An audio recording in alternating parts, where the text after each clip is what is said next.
السلام علیکم ورحمۃ اللہ وبرکاتہ۔ بخاری شریف میں یہ واقعہ درج ہے کہ حضرت انس بن مالک رضی اللہ تعالیٰ عنہ فرماتے ہیں کہ ایک دن میں نبی کریم صلی اللہ تعالیٰ علیہ وسلم کے ساتھ مسجد سے نکل رہا تھا تو ایک صحابی آئے، ایک شخص آیا تو آ کر کہنے لگا، یا رسول اللہ صلی اللہ علیہ وسلم کہ قیامت کب آئے گی؟ تو آپ صلی اللہ تعالیٰ علیہ وسلم نے اس سے کراس کوسچن کیا کہ تم نے قیامت کی تیاری کیا کر رکھی ہے؟ کیا ایسی تیاری کر رکھی ہے جو تم قیامت کا پوچھ رہے ہو؟ تو اس شخص نے کہا، آپ صلی اللہ تعالیٰ علیہ وسلم کو جواب دیا کہ یا رسول اللہ صلی اللہ علیہ وسلم، میرے پاس کوئی خاص روزے، کوئی خاص نمازیں تو نہیں ہیں، لیکن میں اللہ اور اس کے رسول صلی اللہ علیہ وسلم سے محبت رکھتا ہوں، محبت کرتا ہوں۔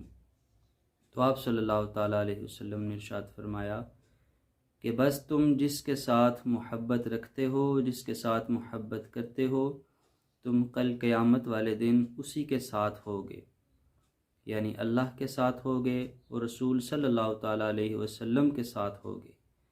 پتہ یہ چلا کہ نمازیں، روزے ٹھیک ہے یہ اپنی جگہ، لیکن ایمان کا بنیادی جز جو ہے وہ رسول اللہ صلی اللہ تعالیٰ علیہ وسلم کی محبت ہے۔ جو آپ صلی اللہ تعالیٰ علیہ وسلم سے جتنی زیادہ محبت کرے گا وہ انشاءاللہ العزیز کامیابی پائے گا، نجات پائے گا۔ تو یہ ایک ٹھیک طریقہ بھی ہے نا کہ جو جس کے ساتھ محبت کرتا ہے، جس کے ساتھ پیار کرتا ہے، پھر وہ اس کے طریقوں کو فالو کرتا ہے، اس کی سیرت کو فالو کرتا ہے، اپنے محبوب کی عادات و اطوار کو فالو کرتا ہے۔ تو ہم کیا اپنے آپ کو دیکھیں کہ ہم کیا نبی کریم علیہ السلام سے محبت کا دعویٰ تو رکھتے ہیں، لیکن کیا ان کے اسوہ حسنہ پر عمل کر رہے ہیں؟ کیا ان کے اسوہ حسنہ پر نقش قدم پر چل رہے ہیں؟ جو بندہ نقش قدم پر چلتا رہتا ہے تو ایک نہ ایک دن وہ قدموں تک پہنچ ہی جاتا ہے۔ تو انشاءاللہ العزیز یہ اپنے بچوں کو بھی آپ صلی اللہ تعالیٰ علیہ وسلم کی سیرت سے آگاہ کیا کریں، احادیث ان کو بتایا کریں، سنایا کریں، اپنے بچوں کی تربیت اسی طریقے سے، اس انداز سے کریں کہ وہ آپ صلی اللہ تعالیٰ علیہ وسلم سے محبت کرنے والے بنیں۔